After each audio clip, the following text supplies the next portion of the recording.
It's funny how one sentence can completely upend your life. I want a break. Those 4 words from my husband, Mark, started me on a roller coaster journey that I could never have anticipated. As I dove into a web of deception, betrayal, and cunning schemes, I realized that some games are far deadlier than they appear. Teaming up with my best friend, Jenna, we embarked on a mission that would not only test our wits, but the very fabric of our bonds. If you think you know about trust, revenge, and the dark corners of human nature, think again.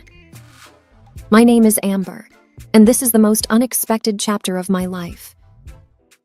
It was a chilly Sunday evening when my husband, Mark, looked up from his book and uttered those 5 words that would send my life into a whirlwind. "I want a break," he murmured, barely audible. I thought I'd misheard him, so I paused the movie we were half watching. "What did you say?" I asked, my heart pounding in my chest. I'd expected a lot of things to come out of his mouth, but not that. He repeated it, clearer this time, avoiding my gaze. I said, "I want a break." The air in the room suddenly felt denser. My mind raced with 1,000 thoughts. Why? What's wrong? Was it something I did? I wondered. Before I could even respond, he added, "There's someone else." The world seemed to spin. Someone else?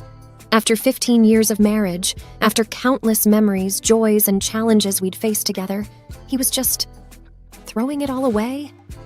"What do you mean, someone else?" I choked out, feeling the sting of tears, but I was determined not to cry.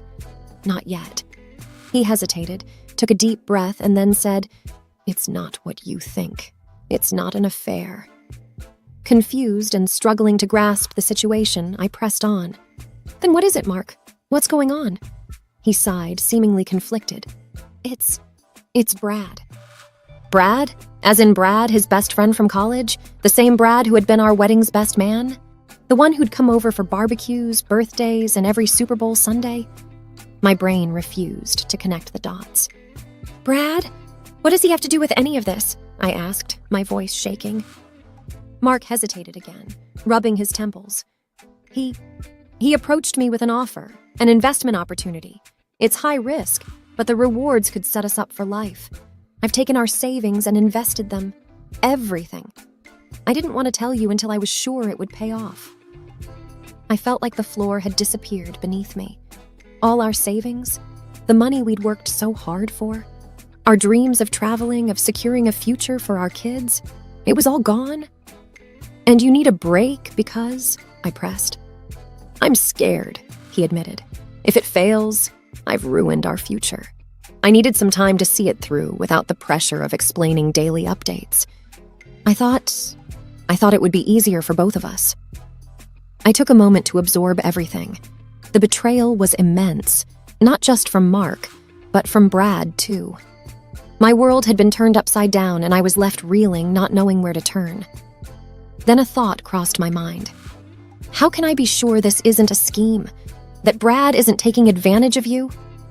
Mark looked pained. "I trust him," he said simply. "That's what you said about us," I retorted bitterly. A silence fell over the room, only interrupted by the soft hum of the heater. In my head, a plan was forming. I wouldn't stand by and watch as our life's savings disappeared into the abyss. If Brad had genuinely offered an investment, I would ensure that we got our money back, even if it meant playing a bit dirty. I thought about it long and hard. "All right, Mark," I finally said, determination lacing my voice. "Take your break, but know this, I will get to the bottom of this. If Brad is being honest, great. If not, he's going to regret ever crossing our path." With that, I started my mission. It was time for a little revenge, the type that was best served cold.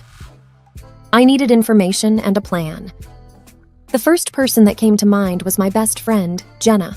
She worked in the world of corporate investigations and had a knack for getting to the bottom of things. Plus, she'd been suspicious of Brad for years. The next day, over coffee, I spilled everything to Jenna. As I recounted the story, her eyes grew wider. "I knew there was something off about him," she murmured. "But don't worry, we've got this." With her resources and my determination, we began our investigation. We started by looking into the investment opportunity Brad had mentioned. a new tech startup aiming to revolutionize some segment of the digital world. On the surface, it seemed legitimate, but something felt off. Jenna managed to get a list of all the investors, and there among the names was a shock. Several of them were people who had been scammed in the past, people with a history of making poor financial decisions. It looked like Brad was preying on the vulnerable, using their trust to his advantage. But how was he benefiting? Jenna dug deeper and found that a mysterious offshore account was linked to the startup. Every time an investor put in money, a percentage was siphoned off to this account. The breadcrumbs were leading straight to Brad. I was livid, not just for Mark and me, but for all the innocent people Brad was taking advantage of. It was time to confront him. But Jenna had a different idea. "Why not play him at his own game?" she said, a mischievous glint in her eye. I was intrigued. "Go on." Jenna's plan was genius. Using a pseudonym, she'd reach out to Brad, expressing interest in investing a substantial amount. The catch? She'd insist on meeting the team behind the startup and seeing the operations firsthand. Brad took the bait. Within days, we had an appointment set up at their office, which turned out to be a rented space in a high-rise downtown. Disguised and with hidden cameras, Jenna and I entered the building. We were led into a posh office where a visibly nervous Brad greeted us. He introduced us to the team, a group of young folks who looked just as uneasy. As Jenna questioned them, it became evident that they had been hired for the day. The more we prodded, the more the story unraveled. The prototype they showed us was nothing more than a generic app, and their business plan was filled with buzzwords and no real substance. Finally, unable to take it any longer, I confronted Brad. Removing my disguise, I watched as recognition, then panic, flashed in his eyes. "I knew you were a scammer, Brad," I hissed, "but I never thought you'd sink so low." Brad tried to bluster his way out, but with the evidence we had, it was game over. Jenna discreetly passed the footage to the authorities. As we left the building, I felt a weight lifting off my shoulders. But there was still one more thing to do. Tell Mark the truth about his best friend. Mark had retreated to his parents' house during this break. I hadn't spoken to him since that Sunday evening, but with everything I had discovered, it was time for a conversation. Driving to his parents' place felt like the longest journey of my life. The evening sun cast long shadows on the road, and my thoughts were a tumultuous whirlwind of anger, sadness, and resolve. When I arrived, Mark was on the porch. He looked drained, shadows under his eyes hinting at sleepless nights. As I approached, he stood up, and the weight of our shared history seemed to hang in the air. Before he could speak, I handed him a tablet, where Jenna had compiled all the evidence. "Watch," I instructed. The color drained from his face as he realized the extent of Brad's deceit. The person he'd entrusted with our life savings was nothing more than a con artist. I can't believe it," he whispered. "How did I fall for this?" A myriad of emotions welled up inside me, but the overwhelming one was compassion. Yes, he had betrayed my trust by not consulting me, but he too was a victim. I took a deep breath. "We're in this together, Mark. Always have been. Now let's figure out how to fix it." The following days were a whirlwind. The police, armed with the evidence Jenna and I had gathered, raided Brad's home. They found stacks of cash, falsified documents, and enough evidence to put him behind bars for a long time. The media caught wind of the story, dubbing Brad the trust betrayer. As for the other investors, they were grateful for my efforts in exposing the scam. Many had invested even more than Mark and were facing financial ruin. Together, we started a support group, navigating the legal quagmire and helping each other cope with the emotional fallout. The courts froze Brad's assets, and while it was a lengthy process, most of the investors got a portion of their money back. It wasn't everything, but it was a start. Mark and I, amidst all the chaos, started couples therapy. We delved into the issues that had led to that fateful decision, and slowly, the chasm between us began to close. Trust, once broken, is hard to mend, but we were both determined to rebuild. Just as life seemed to be finding some semblance of normality, there was a twist I hadn't seen coming. I received an anonymous letter in the mail. The handwriting was unfamiliar and shaky, but the message was clear. You think you've won, but this is just the beginning. Brad was a pawn in a bigger game. Be careful, or you might just lose everything. A cold shiver ran down my spine. Was this some cruel joke, or was there more to Brad's scheme than met the eye? I immediately called Jenna. We missed something, I said tersely. Over the next few days, Jenna and I dove deeper. Brad had been in contact with someone codenamed the Puppeteer. Through encrypted emails, they had communicated extensively. The Puppeteer was the brains behind the operation, while Brad was just the face of the scam. The more we dug, the darker things became. The Puppeteer was linked to various shady dealings worldwide. They had a reputation for being elusive and had never been caught. But why target me with that letter? It didn't make sense until Jenna made a shocking discovery. Remember that night at the high-rise when we confronted Brad? She asked. I nodded. Well, there was someone else there, watching. Jenna showed me the footage from our hidden cameras. In the background, almost obscured by shadows, was a figure observing our confrontation. They left just before the police arrived. The realization was terrifying. The Puppeteer had been close, watching every move. They knew who I was and where I lived. I think they're threatened by you, Jenna mused.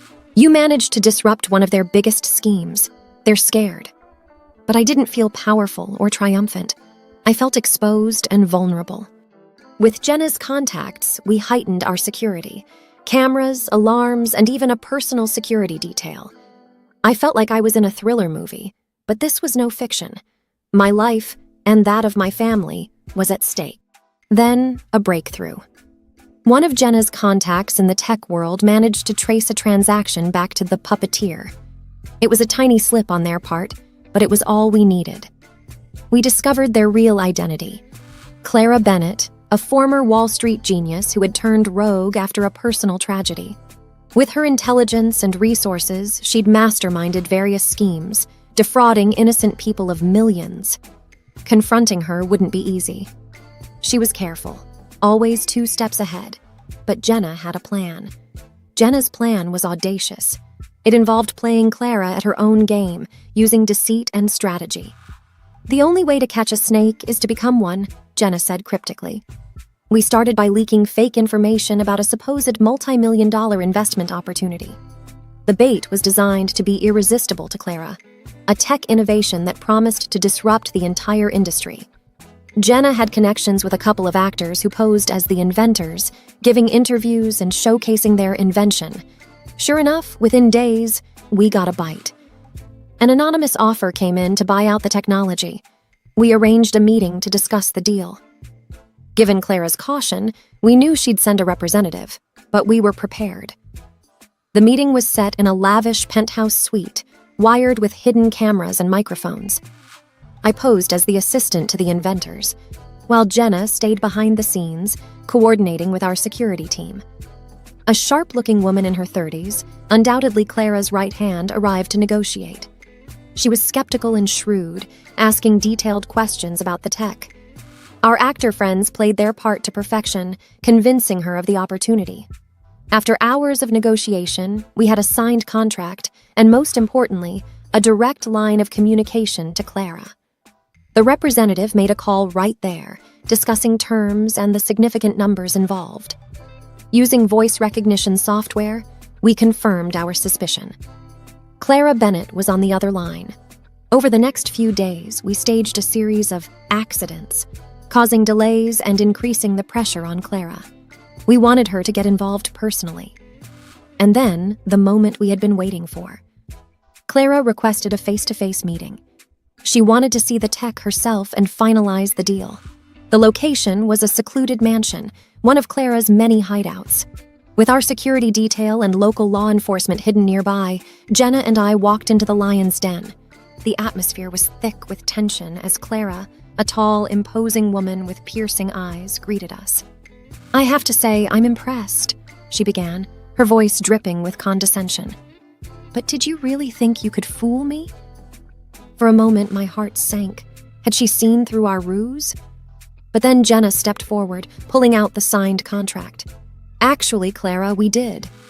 The room erupted into chaos. Clara's guards tried to intervene, but they were no match for our team. Within minutes, Clara was in cuffs, the weight of her many crimes finally catching up to her. The aftermath was intense. The media went wild over the story of Clara Bennett's capture. Mark and I appeared on numerous talk shows telling our tale. Our bond, which had been so strained, grew stronger than ever. The threat of Clara and her schemes was finally over. And while the journey had been harrowing in the end, love and persistence had triumphed over deceit.